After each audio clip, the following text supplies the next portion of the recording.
ഹബീബായ നബി സല്ലല്ലാഹു അലൈഹി വസല്ലമ തങ്ങൾ പറയുന്നതായിട്ട് ഞാൻ കേട്ടു എന്ന് മഹാനാകുന്ന ബുറൈദ തങ്ങൾ പറയാൻ, ഫിൽ ഇൻസാനി ഹബീബായ നബി തങ്ങൾ പറയുന്നു, മനുഷ്യന്മാരിൽ എന്തുണ്ട്? 360 കെണുപ്പുകളുണ്ടെന്ന് റസൂലുള്ളാഹ്. 360 കെണുപ്പുകളുണ്ട്.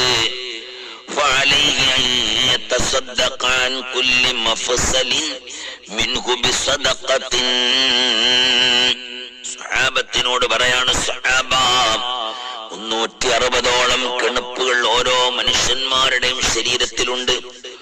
ഓരോ കെണുപ്പുകൾക്കും നിങ്ങൾ ഒരു സദഖ ചെയ്യണമെന്ന് റസൂലുള്ളാഹ്.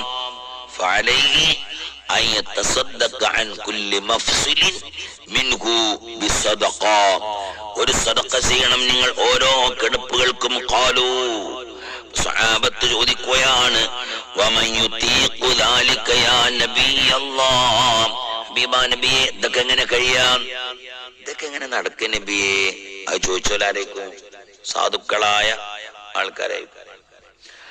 വലിയ വലിയ മോലാളിമാരായ സഹാബത്ത് ചോദിച്ചിട്ടില്ല. കാരണം അവരടുത്ത് മുതലെടുത്ത് കൊടുക്കായോ? മുത്തുനബി പറഞ്ഞ അങ്ങോട്ട് കൊടുക്കലാണോ ഓലപണി? ഓലപണി മുത്തുനബി എന്താണോ പറയുന്നത് അത് കൊടുക്കലാണ് സല്ലല്ലാഹു അലൈഹി വസല്ലം. സഹാബത്തിൽ നിന്ന് സാധുക്കൾ ചോദിച്ചു, വമൻ യുതീഖു ദാലിക യാ നബിയല്ലാഹ്.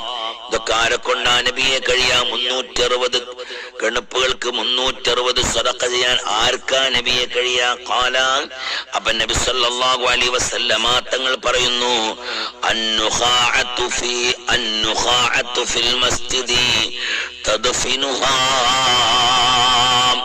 ഒന്നാമത്തെ സദഖ അതാണ്, പള്ളിയിലുള്ള കേടുപാടുകൾ നീക്കം ചെയ്യൽ. അത് സദഖയാണെന്ന് റസൂലുള്ളാഹ്. സദഖയേക്കാൾ വലിയ സവാബുണ്ടതിന്. പള്ളിയിലുള്ള അഴുക്കുകളൊക്കെ നീക്കം ചെയ്യുക. ഒരു മണ്ണാത്തെന്നല്ല ഇവിടെ പറയാം, മാറാല നീക്കിയാൽ സദഖയാണ്. പള്ളി കണ്ടുകയറുന്ന സമയത്തിലാണ് ഒരു പേപ്പറിന്റെ കണ്ടടക്കണ്ണു. അപ്പൊ മൊല്ലാക്കനെ വിളിച്ചിട്ടല്ല വൃത്തിയാക്കിപ്പിക്കേണ്ടത്, അവനാൻ കൈകൊണ്ടെടുത്തിടുക. മനസ്സിലായില്ലേ? പള്ളി കണ്ടുകയറുന്ന സമയത്തിലാണ് പള്ളിക്കാട്ടം കാണുന്നത്. അപ്പൊ മൊല്ലാക്കനെ വിളിച്ചിട്ട് എന്താ കാട്ടങ്ങൾ കണ്ടിയില്ല, നിങ്ങൾ എടുത്തു ഒഴിവാക്കി ഇവിടെ എന്നല്ല പറയണ്ട, അവനാൻ എടുത്തു ഒഴിവാക്കുക. അത് സദഖയാണെന്ന് റസൂലുള്ളാഹ്. കേറി വന്ന് നോക്കണ സമയത്തില് പള്ളിയത്തെ മുസല്ലക്ക് ഇങ്ങനെ ചുരുണ്ടെടുക്കണു. അവൻ ചുരുണ്ടെടുക്കണ കണ്ടാൽ എന്താ ചെയ്യേണ്ടത്? ആടുള്ളവരോട് ചൂടാകല്ലേ ഉണ്ട്. ആ ചുരുണ്ടെടുക്കണ മുസല്ലക്ക് നേരാക്കി വെക്കുക, പള്ളി വൃത്തിയാക്കുക.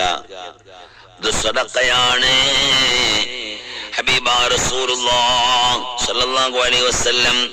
പിന്നെ ഹബീബാ നബി തങ്ങൾ പറയുന്നു, വശൈഉ തുനഹീഹി അനിത്തരീഖ്. വഴിയിൽ ബുദ്ധിമുട്ടായിട്ട് കിടക്കുന്ന വസ്തുക്കൾ നീക്കം ചെയ്യുക.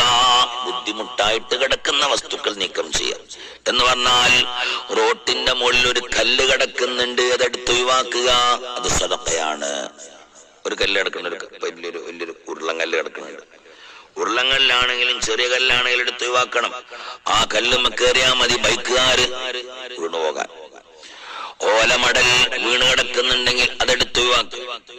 തേങ്ങ ഉണ്ടെങ്കിൽ ആ തേങ്ങ എടുത്തിട്ട് ആ തേങ്ങന്റെ മുകളിലൊക്കെ കയറി ഇത്ര ബൈക്കുകാർ വീണുകൊണ്ടെന്ന് അറിയാം, എടുത്ത് ഒഴിവാക്കുക എന്ന് പറഞ്ഞാൽ അപ്പുറത്തെ പറമ്പ് കിട, ഏത് പറമ്പ് ഏതാണ്, അല്ലെങ്കിൽ റോഡ് സൈഡ് കിട്ടാൻ മതി, റോഡ് സൈഡിലേക്ക് ഇട്ടാൽ മതി, കാറിലേക്ക് ഇടരുത്. മനസ്സിലായില്ലേ?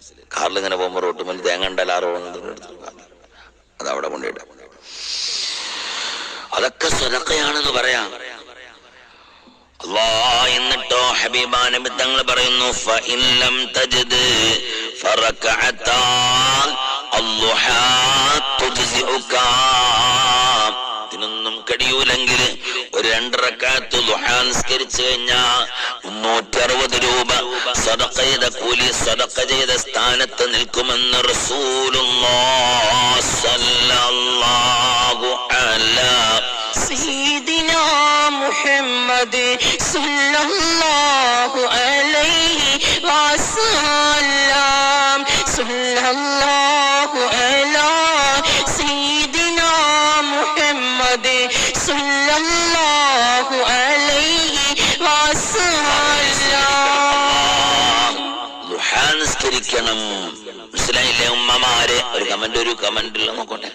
ഉമ്മമാരെ ഈ മജ്ലിസ് കഴിഞ്ഞാൽ ദുഹാ നിസ്കരിച്ചോ 160 രൂപ സദഖ ചെയ്ത കൂലിയാണ്.